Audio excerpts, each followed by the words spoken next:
How's it going, everybody? Welcome back to Elvis Junction Reviews. Today we're looking at another product from the ScaleTrains rivet counter line. We're looking at a ScaleTrains rivet counter EMD SD40T-2. This is the Southern Pacific 8246 in its as-delivered paint scheme. So it's got the gyro light, it's got the UDE light, and it's got the horn up front just above the cab. And I got this at my local hobby shop, the Train Shop. I recommend them highly. Here it is in this lovely ScaleTrains box. We're going to go ahead and get it open here. I apologize. There is going to be a bird chirping. He will not go away. I think he just wants to see the tunnel motor just as much as me. Anyway, here is our lovely product manual. And I found this out when I was reviewing the SD45X. There are some really nifty pictures in here now that ScaleTrains has added to their product manuals. And look at that. You got the Kodachrome, you got the Scarlet and Gray, and you got the Rio Grande tunnel motors. Really great indeed. I think these are pictures from the previous run, but I could be completely wrong. Please let me know. All right, so we have this other piece of foam right here protecting the model. Let's go ahead and pull her out here. There it is, and it's blister package and clamshell and such what. Nothing else inside this box except for the protective foam. Let's go ahead and slide this out. So there are no rolling end cap bearings on this locomotive, just like the SD45X. These were some heavy duty trucks because these were heavy duty locomotives. Come on. And there she is, all packed up and nice. Let's see if I can get her out of here. Now, there we go. Yep, as you can see, woo, the truck stabilizers came straight off. And I was actually talking to a friend about this.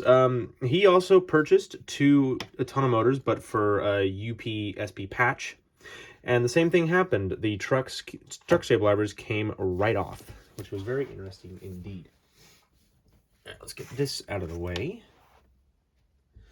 Let's go ahead and pull these pieces of foam out of here. Alrighty. There we go. Whoops. Alrighty. Now that we have the foam out of the way, let us get into some history. And now onto some history. And our history comes straight from this product manual. Just like Rapido, ScaleTrains likes to put a little bit of information in their product manual so you don't have to look in the back of the box or say something else. Partway into SP's diesel era, the tunnels and snow sheds common on the western half of the system would again prove to be an operational headache, thanks to locomotives overheating during long pulls in their cramped confines. Once they overheat, thermostatic controls would automatically make the unit reduce its output or even shut down altogether, resulting in a loss of horsepower that may be enough to stall the train. The SD45T-2 was developed by SP and EMD as a variation of the SD40-2 with large air intakes for radiator cooling down near the walkway. Now, SP was not the only buyer. The Cotton Belt System, the St. Louis and Southwestern, that's what their actual name was, they would also purchase tunnel motors, and so would the Denver and Rio Grande Western.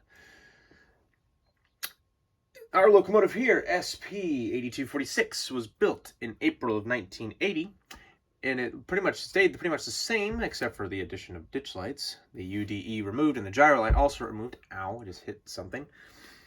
And then in 1996, it became UP8795 and was eventually repainted into the UP's colors. It was eventually retired by the UP, and it changed hands several times.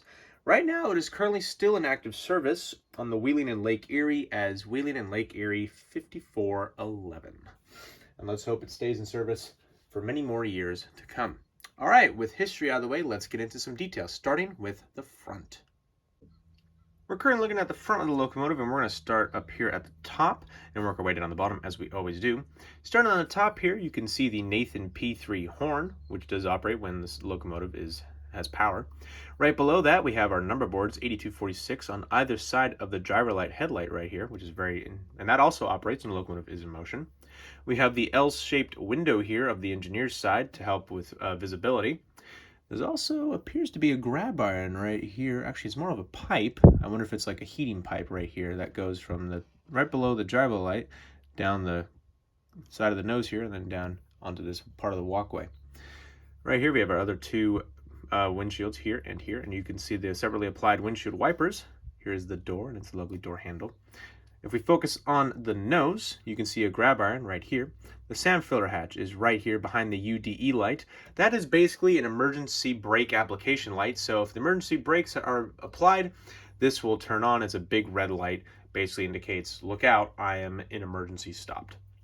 Directly below the UDE is the actual main headlight, and that operates when the locomotive is in a forward motion. We have our class lights here, and they also do operate. They can be white, green, or red. I will explain the differences when we get later on into the video. We have the lovely SP logo right here, and there are two grab irons here and here as well. There is the walkway light, which also operates when the locomotive has power. You can see the sunshades right here and right there. There are two little battery boxes or just compartments here as well as here. You can see the brake wheel right here on the side of the nose.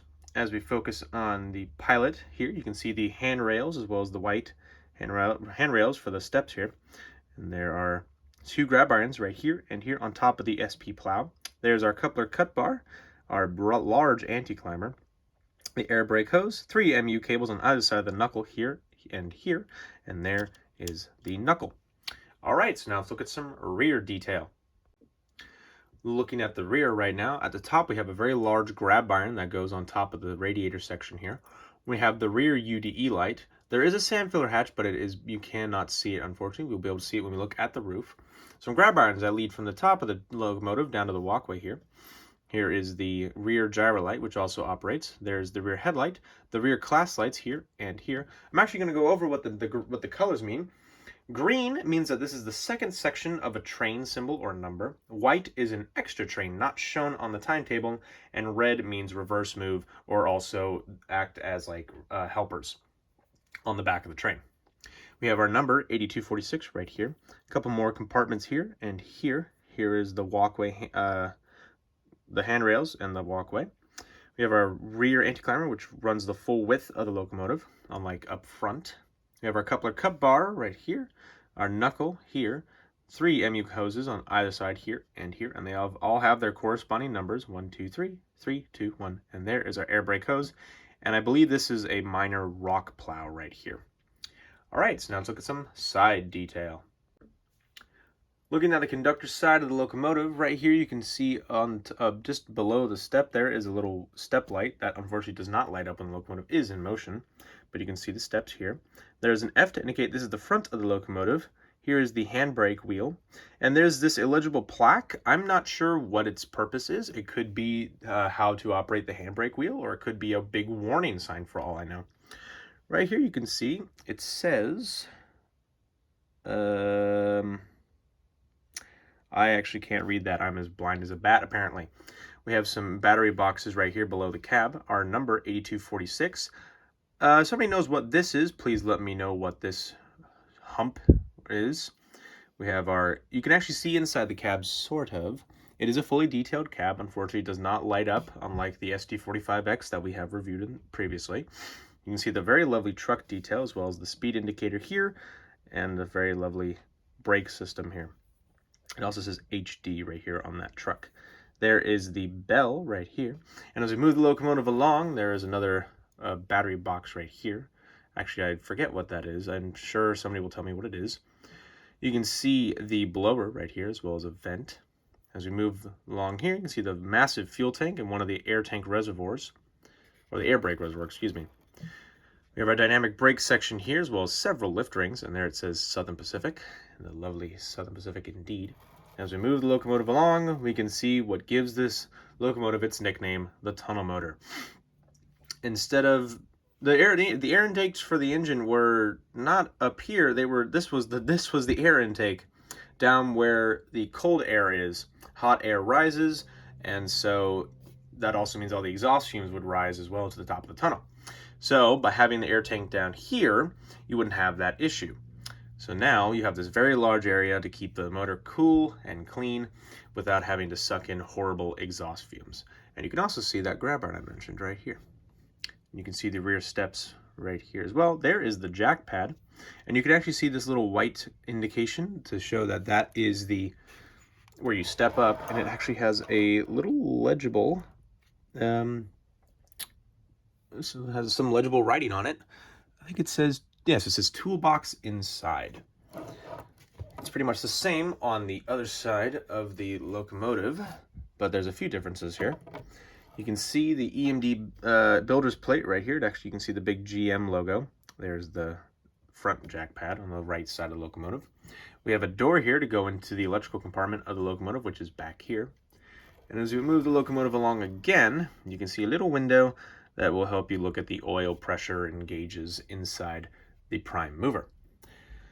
And there's some illegible writing right here, or at least it's illegible for me. If you are able to zoom in on your screen, you should be able to read it. All right, so look at some roof detail. So I've switched the locomotive around because more of the details are on the conductor side of the cab. So like you see, here's our Nathan P3 horn. You can also see the AC unit right here on top of the cab.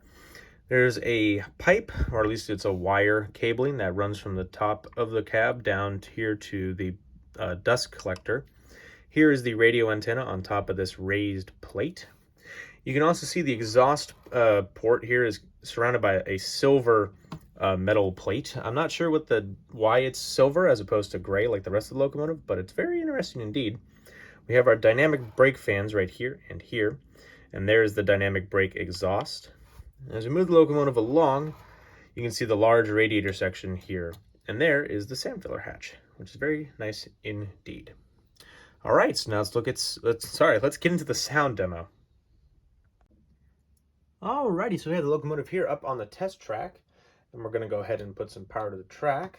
Now this is a low sound locomotive, which means I need to hit F8 for the prime mover to get moving, or sorry, to start.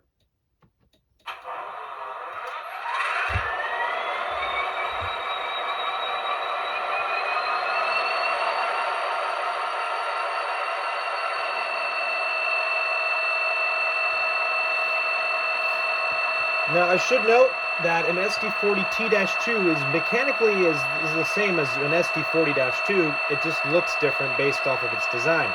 Now, throw it into forward here because we're going to need that. F0 is the main headlight.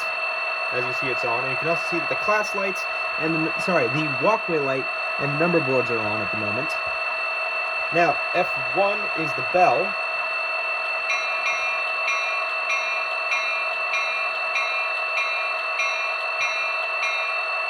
Very nice EMD steel bell. F2 is the horn.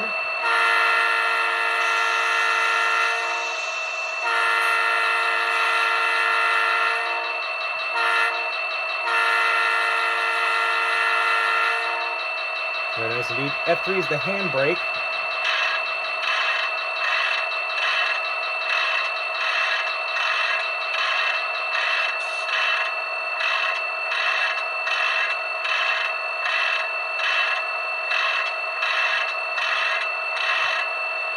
Alright, so now it's been... Nope. It keeps going. Okay, so it should now be fully parked, I guess. Now if I hit F3 again, it'll release it.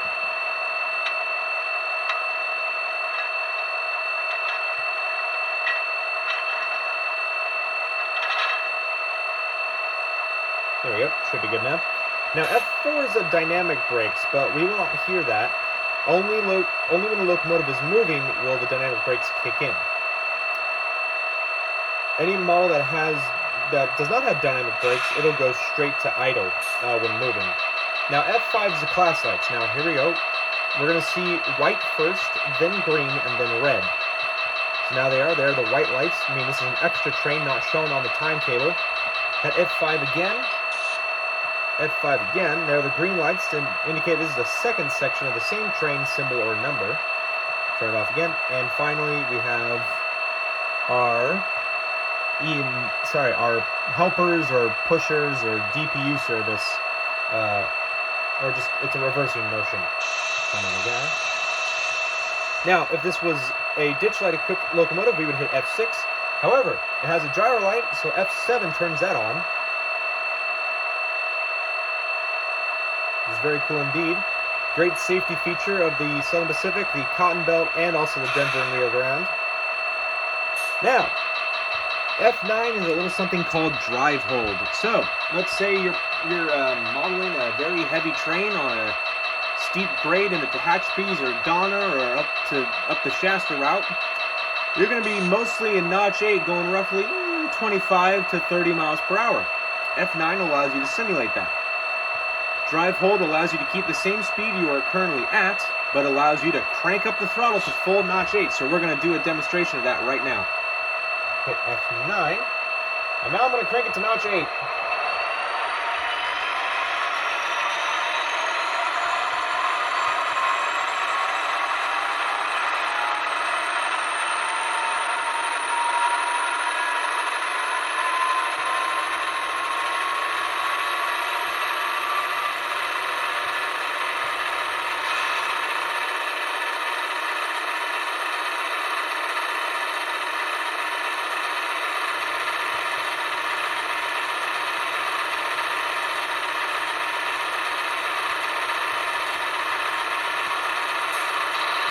Let's bring it down now.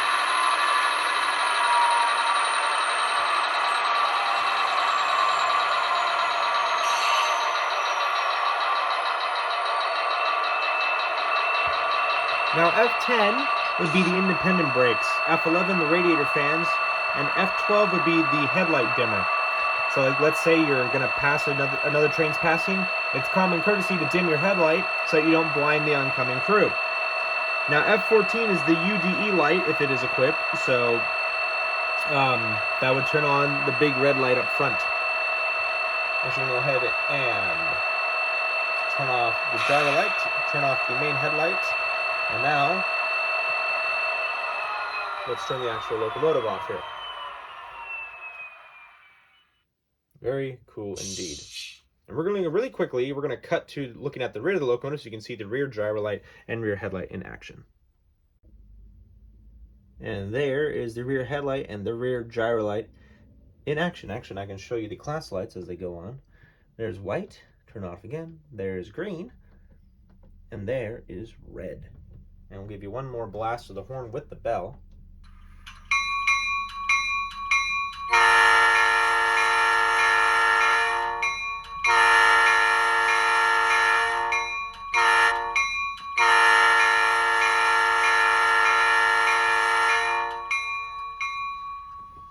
Very cool indeed. So now let's get into my final thoughts. So overall, I think ScaleTrains did another fantastic job. This locomotive not only looks great, but it also sounds great. And it's examples like this that are why ScaleTrains locomotives are so sought after, and that why the tunnel motors sell out so quickly. It's because they just do their job. Now, I got mine, as like I said at the beginning of the video, at my local hobby store, the Train Shop in Santa Clara, California. So if you are in the area, please go check them out. Mostly friendly staff. They have a great selection, and they might have a few pieces of rolling stock or a freight or a locomotive that you might not be able to find in other stores or on other online retailers. But anyway, thank you very much for watching. If you enjoyed this video, please hit that like button. Also subscribe if you have not, and hit that notification bell to see what I have to upload next. But thank you very much for watching, and I'll see you guys in the next video. Bye for now.